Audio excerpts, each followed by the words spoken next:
师尊的日子还是那么平淡简单，可惜我已长大了，有自己的路要走，所以以后保护师尊的重担可能要落在你们身上了。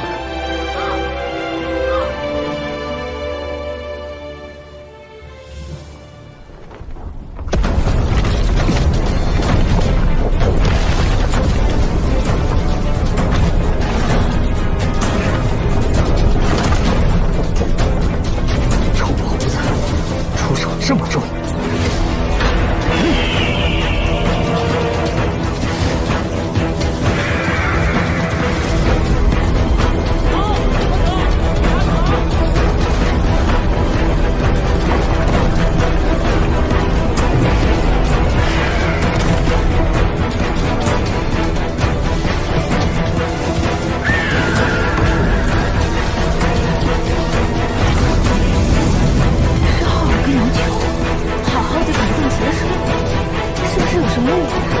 您放心，他们只是打了个赌，高手分胜负，手下是有分寸的。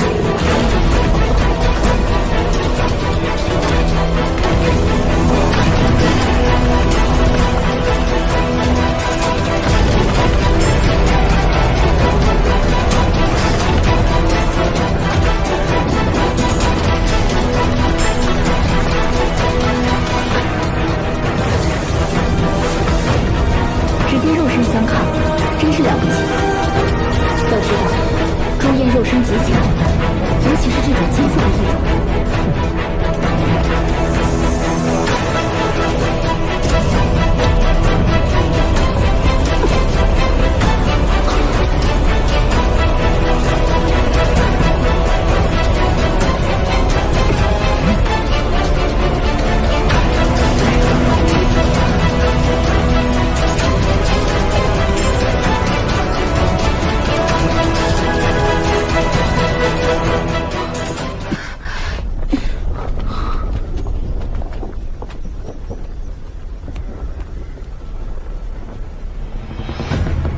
哼！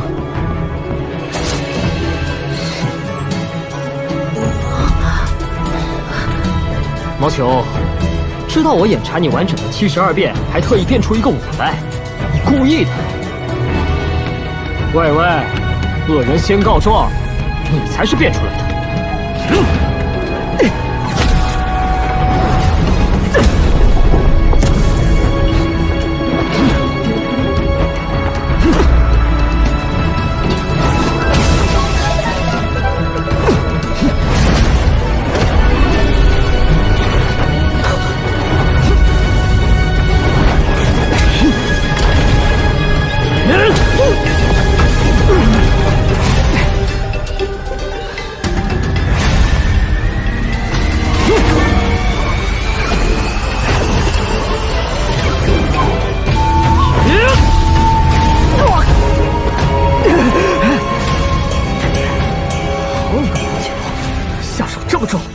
少打！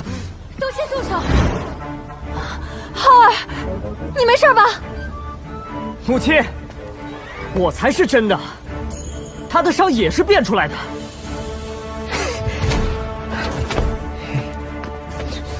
母亲，我才是真的，不信你看。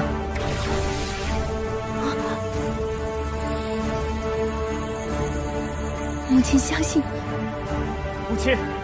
你去了72变，本就能模仿其他人的宝术，它是假的。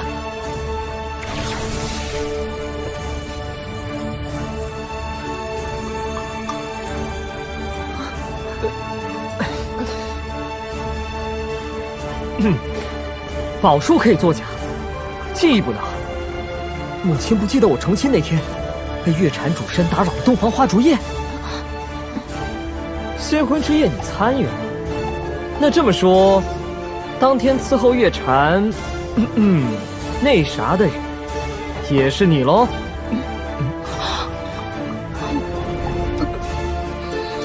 那啥是啥？根本没啥，露馅儿了吧？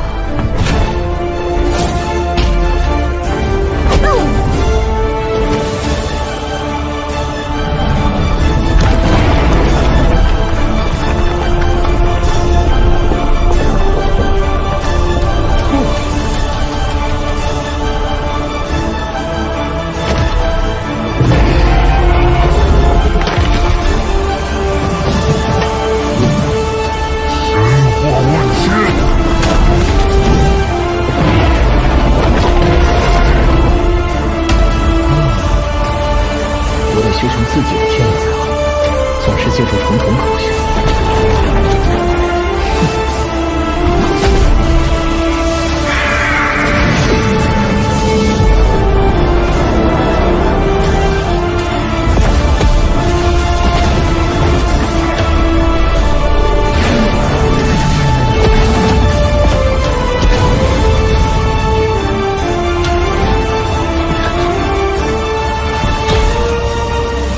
老九，看到了吧？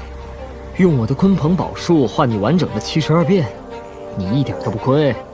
可我的朱焰宝术是不传之秘，以前你趁我失忆学到一些也就算了。喂，赌约是我能接你3招，你就得教我。现在都多少招了，你可不能出尔反尔，做一只没有信用的猴子。何况我还附赠鲲鹏宝术呢。不行！干嘛？食言还打算行凶啊？不是，也不是我不教你，实在是有祖训，我不想破戒。好吧，既然如此，我也不难为你。而且不管你愿不愿意教我朱焰宝术，鲲鹏宝术你想学，我就教你。你实力更强，我也能更放心的回师国。你要返回师国？我毕竟是十国人皇，知道有大灾在即，怎么可能不回去守护？我想了想，去12变吧，反正你也会了一些，我多指点一下也没什么，能各取所需，应该也不算违戒吧。好，这样我回十国，也有更多把握对抗上界。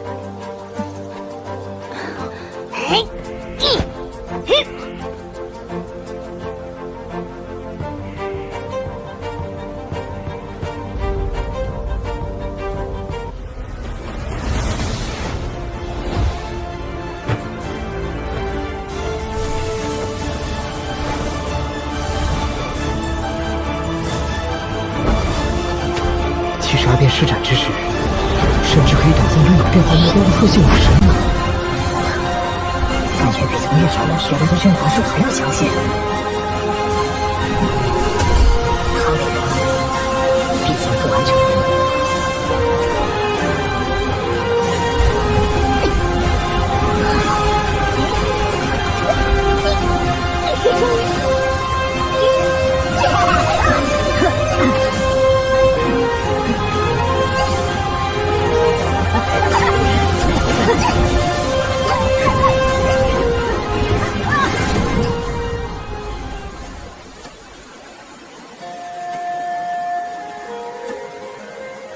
小浩，你既与家人团聚，又为何事在这里担忧呢？族长爷爷，我就要回十国，而且以后可能会越走越远。最放心不下的就是师祖他们。你有你自己的路要走，应当把我们看作前进的支撑，而不是阻碍。你曾在这大荒中经历多少风雨都听话，你放上心，我们在这儿随时等你回家。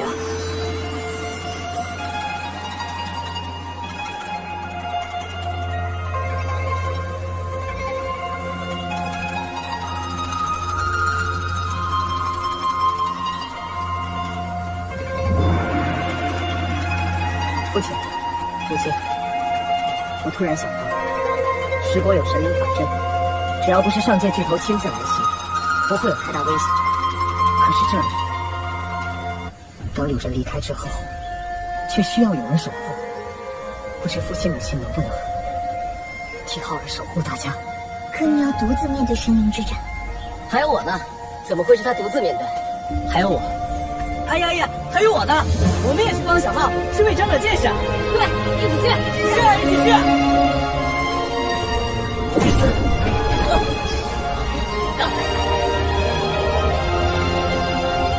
小卡，你知道柳神去了哪里吗？怎么办？柳神说过，大战开启前会去皇宫和我们共同的。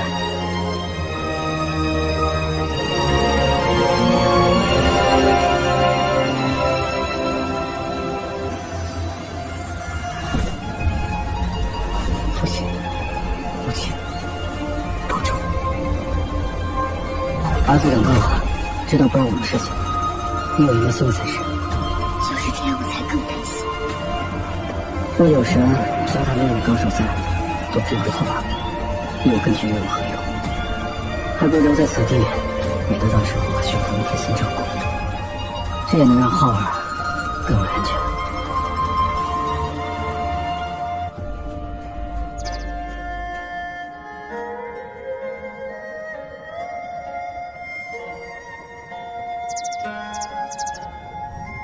交托你的事情办得如何了？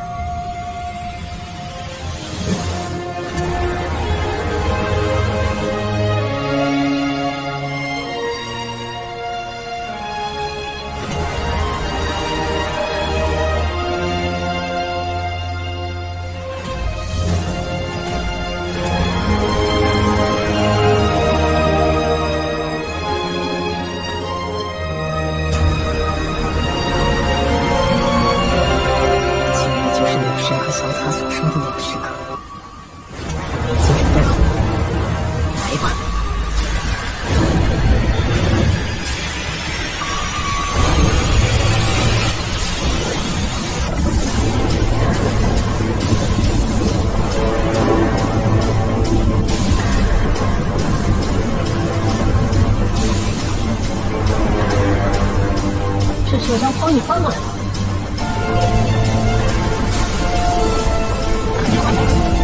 这是直接把他同行是已经完全不计后果了。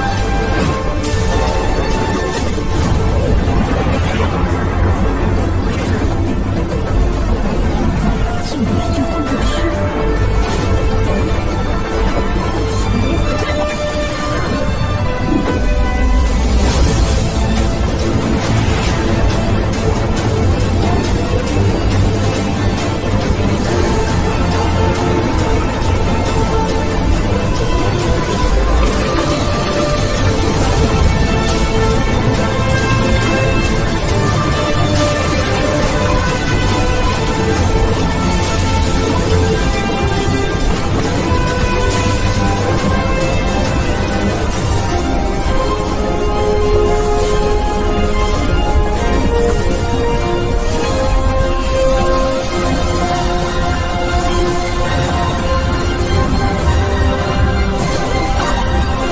如此试探，也太肆无忌惮了。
Halo para pencinta anime, selamat datang kembali di channel Nine Cloud. Pada kesempatan ini masih membahas kisah dari si putra cahaya Throne of Steel. Hao Chen pun pergi ke kuil cabang kota bulan untuk menjalankan tantangan dari gurunya. Namun saat Hao Chen mau masuk, dia dihadang oleh dua orang penjaga. Hao Chen pun mengatakan jika dia dari kuil kota Odin dan di sini ingin bertemu dengan ketua kuil Nalan. Dia juga diminta oleh gurunya memberikan surat kepadanya. Namun penjaga itu pun tidak mempercayainya dan mengusir Hao Chen.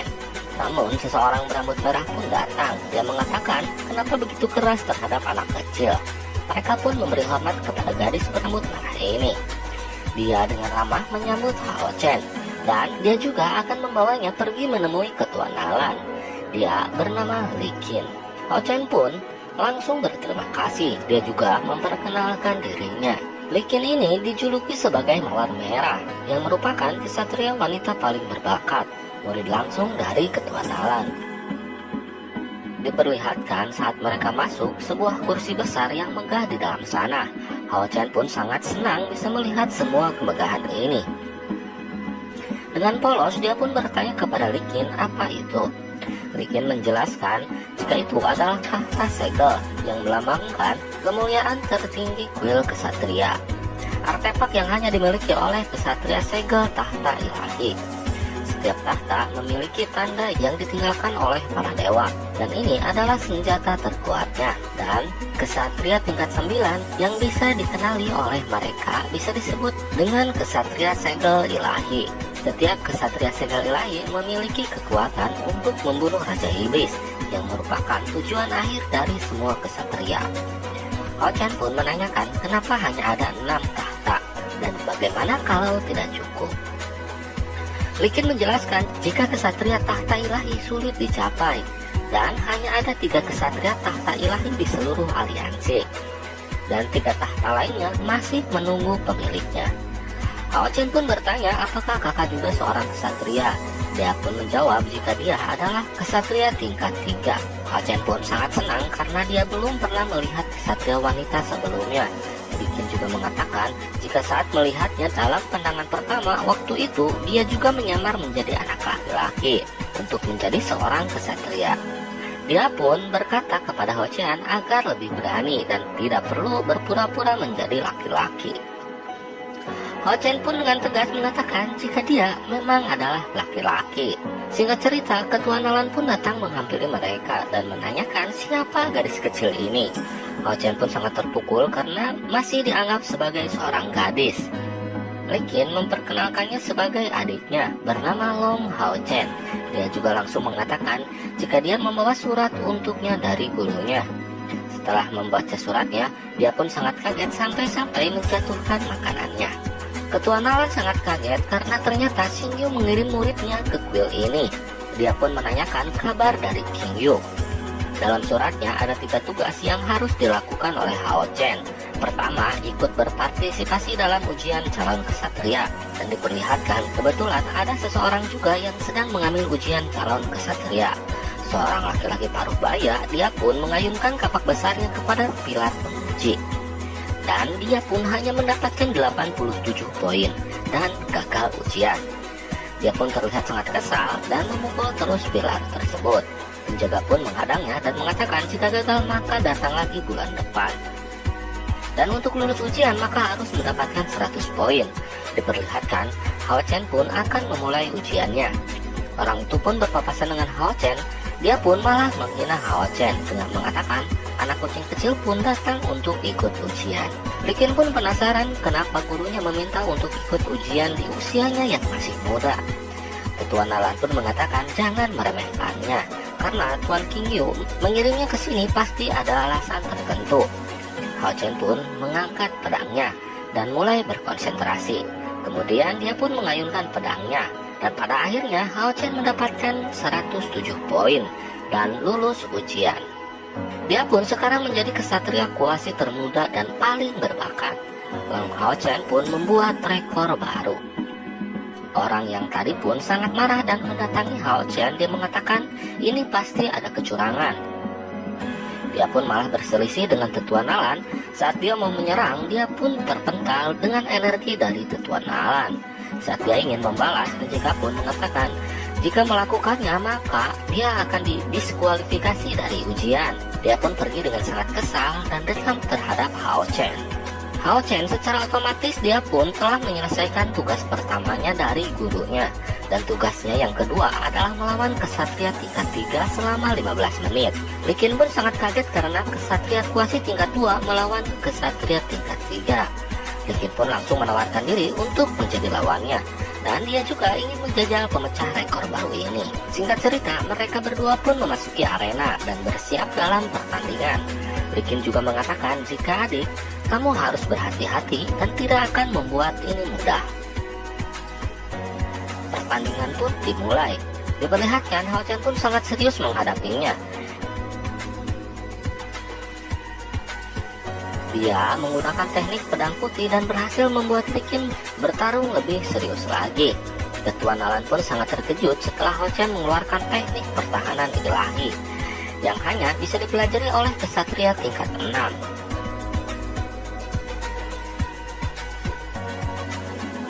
Singkat cerita, setelah pertarungan yang sengit, Tetua Nalan pun memberikan rencana kesatria Kuasi.